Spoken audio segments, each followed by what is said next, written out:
ሰኔና ሰኞ ገጥመዋል። ይህ አባባል ሲነሳ ብዙዎች ይደነግጣሉ። ሰኔና ሰኞ እያሉ ታላላቅ ሰዎች ሲያወሩ ሰምተው ሊሆን ይችላል። ለመሆኑ ሰኔንና ሰኞን ምን ያገናኛቸዋል? ከበርካታ ዓመታት አንድ የሚገናኙት ሰኔና ሰኞ ለበርካቶች መጥፎ ትዝታን አሳርፈው ያልፋሉ። ዘንድሮስ ነገሩ የክፉ መንፈስ አሰራር አለበት ወይስ እንዲሁ በተለምዶ የሚለውን ከታሪክ መዝገብ አገላብጠን እናደርሳችኋለን።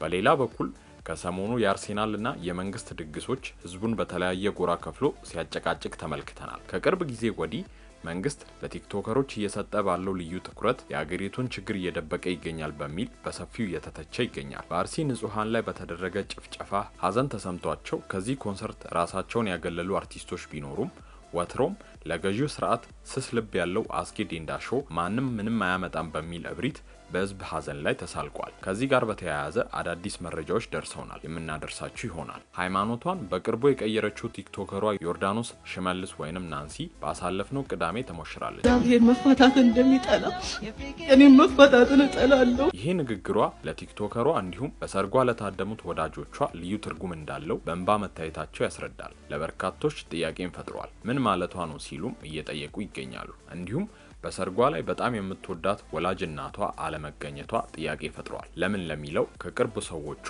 መረጃ ደርሶናል፣ እናስደምጣችኋለን። ከመጨረሻው በመቆየት በርካታ መረጃዎችን ያድምጡ። ለቻናሉ እንግዳ ከሆኑ ሰብስክራይብ በማድረግ ቤተሰብ ይሁኑ እያልን በቀጥታ ወደ ዝርዝር ሀሳቡ እንወሰዳችሁ። ወደ ዋናው ሀሳብ ከመግባታችን በፊት በስታንዳፕ ኮሜዲ ስራዎቹ በርካታ ስራዎችን ያበረከተልን ዋሻው እንዴ በተሰኘ ፕሮግራም ከመስራቾቹ አንዱና አቅራቢ አርቲስት ቲቪ ላይ የዘጠናዎቹን ፕሮግራም እየመራ በቅርቡ ኢቢኤስ ቲቪ ላይ የቤተሰብ ጨዋታን ለመምራት የተወዳደረና ብቃቱን ያሳየን ጨዋታ አዋቂው ጥርስ የማያስከድነው እጅግ ሰው አክባሪው ኮሜዲያን አሌክስ በጠና ታሞ ራስ ደስታ ሆስፒታል ድንገተኛ ክፍል ይገኛል። ፈጣሪ ለቤተሰቦቹ ለሚወዳቸው ልጆቹ ሲል ምሕረቱን ይላክለት። ቤተሰቦቹ ወዳጅ አድናቂዎቹ በጸሎት አስቡት። እኛም ሁላችንም ከጎን ነን ለማለት እንወዳለን። ሁላችሁም ኮሜንት ላይ እየገባችሁ ፈጣሪ ይማረ በሉት። የሰኔ እዳው ሰኔና ሰኞ የገጠመለት ነው። ሰኔና ሰኞ በኢትዮጵያ ባህላዊ ግጥሞች ውስጥ ፍጹም የማይገናኙ ወይንም ሲገናኙ አደጋ የሚያመጡ ነገሮችን ለመግለጽ እንደ ዘይቤ ሲያገለግል ይስተዋላል። ይህ ግጥምጥሞሽ በየተወሰነ ዓመት በ5 ዓመት በ6 ወይንም በ11 ዓመታት ልዩነት በአንድ ዕለት የሚገጥም ሲሆን በብዙዎች ዘንድ እንደ መጥፎ እድል ተደርጎ ሲወሰድ ይስተዋላል። ለመሆኑ የሰኔና ሰኞን መግጠም እንደ መጥፎ እድል የማየት ልምድ ከየት ተጀመረ? በ18ኛው መቶ ክፍለ ዘመን ላይ የሸዋ ገዢ የነበሩት በመርድ አዝማች ወሰን ሰገድ መንዝና ይፋት ውስጥ በሚኖሩበት ወቅት ቤዛነ ወልድ የሚባል ተማሪን የማይስማማኝ ወር ንገረኝ ቢሉት ሰኔና ሰኞ የገጠመ ዕለት ለእርሶ አይስማማዎትም እንዳላቸውና ከ4 ዓመታት በኋላ ሰኔና ሰኞ በገጠመ ዕለት ንጉሱ በማረፋቸው ወይንም በመገደላቸው በህዝቡ ዘንድ ከዚህ ጊዜ ጀምሮ ቀኑ እንደ መጥፎ እድል እየታየ መምጣቱን በጨዋታ እንግዳ ዝግጅት ላይ እንግዳ ሆኖ የቀረቡት ጋዜጠኛ ንጉሴ አክሊሉ ተናግረዋል። ሌላው ህዝቡ ይህንን ቀን እንደ መጥፎ እድል እንዲያይ ያደረጋቸው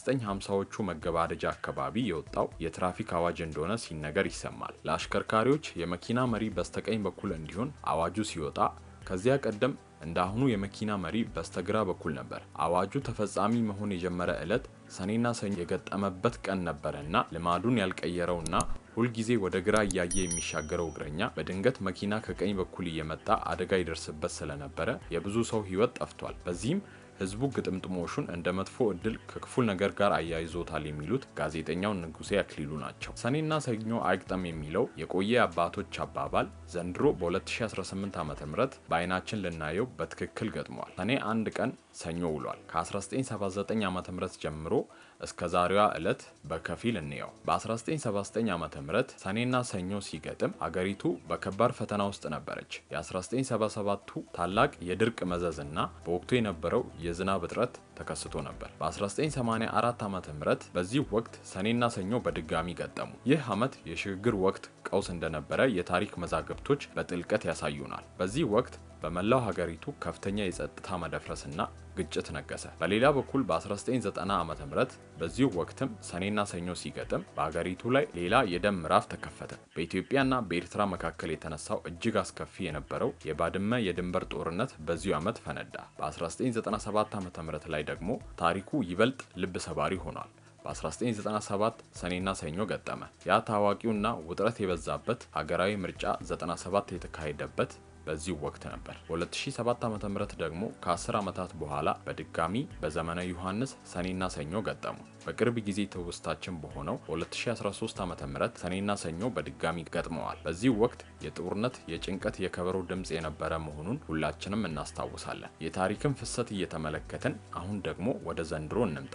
ዘንድሮ 2018 ዓ.ም ነው። አመቱ ድጋሚ ዘመነ ማርቆስ ነው። ሰኔና ሰኞ ገጥመዋል። እንደ 1997ቱ እንዲሁም እንደ 2007 ሁሉ ዘንድሮም ሰኔና ሰኞ በዘመነ ማርቆስ ላይ መውደቃቸው ያስገርማል። የሰኔና ሰኞ ፍርሃት በደንብ የተጠና ሳይንሳዊ ወይንም ሃይማኖታዊ መሰረት ያልተገኘለት በማህበረሰቡ ውስጥ በታሪካዊ አጋጣሚዎች የተፈጠረ ፎክሎር ነው የሚሉ አሉ። ታዋቂው የቃላት መዝገብ ጸሐፊ ደስታ ተክለወልድም በመጽሐፋቸው የመለኛ የጠንቋይ ፈሊጥ ሰኔና ሰኞ በገጠመ ቁጥር ማስፈራሪያ ሆነው ይኖራሉ በማለት ነገሩ የአስተሳሰብ እንጂ የቀኑ ክፋት እንዳልሆነ ይገልጻሉ። ነገር ግን በግጥምጥሞሹ ማመን ወይንም አለማመን የግል ምርጫ ቢሆንም ሁልጊዜም ሀገር ከፈተና እንድትድን በየእምነቱ መጸለይና በጥንቃቄ መጓዝ ይገባል። እነሆ ዘንድሮም ዘመን ቆጥሮ ሰኔና ሰኞ ገጥመዋል። ወደ ሌላኛው መረጃችን ስናልፍ ባሳለፍነው ቅዳሜ በተደረገ ኮንሰርት ላይ የተሳተፉት ቲክቶከሮች በዘመቻ መልኩ ሪፖርት ተደርጎ ይዘጋብናል በሚል ፍራቻ ምክንያት ቲክቶክ አካውንታቸውን ፕራይቬት ማድረግ ጀምረዋል። ግንቦት 28 ዕለተ ቅዳሜ በአዲስ አበባ ስታዲየም በአይነቱ ለየት ያለና በብዙ ሺዎች የሚቆጠሩ የኢትዮጵያ የአርሴናል ደጋፊዎችን ያሰባሰበ ደማቅ የድል ማክበርና የሙዚቃ ድግስ ተካሂዷል። ኮንሰርቱ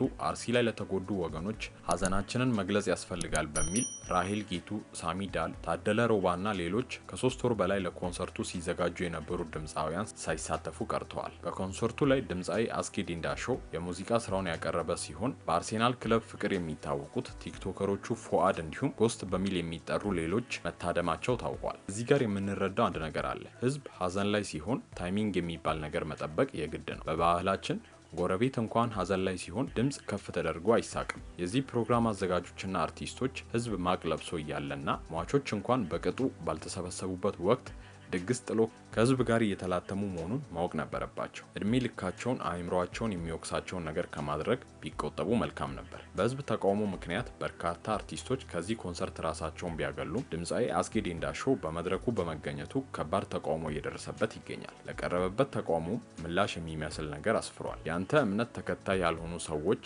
ያንተን እምነት መጽሐፍ አያነቡም፣ የሚያነቡት አንተን ነው። ስለሆነም መልካም የሃይማኖት ልጅ ሁን፣ የምትጠሉኝንም እወዳችኋለሁ ሲል ለተቺዎቹ ምላሽ ሰጥቷል። ለመጨረሻው ሀሳባችን ስናልፍ በቲክቶክ በርካታ ተከታዮች ያሏት ዮርዳኖስ ሽመልስ ወይንም ናንሲ ሰርግ ስነ ስርዓት በማህበራዊ ሚዲያ መነጋገር የነበረ ጉዳይ ነበር። በቤተ ክርስቲያን በተፈጸመ የቃል ኪዳን ስነ ስርዓት ላይ እንዲህ ስትል መደመጧ አነጋጋሪ ነበር።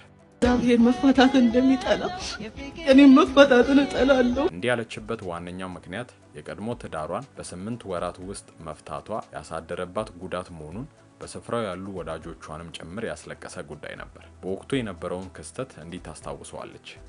በጣም ከባድ ነበር። ምክንያቱም የነገሮች በሙሉ ከሰርጌም በፊት ይታዩኝ ነበር አንዳንድ ሬድ ፍላጎች፣ ግን እንዴት ነው በጊዜ ሂደት ይስተካከላል። ምክንያቱም ምንም ኤክስፒሪየንስ የለኝም ስለእንደዚህ። አገባሁኝ ግን አልዘለቀልኝም።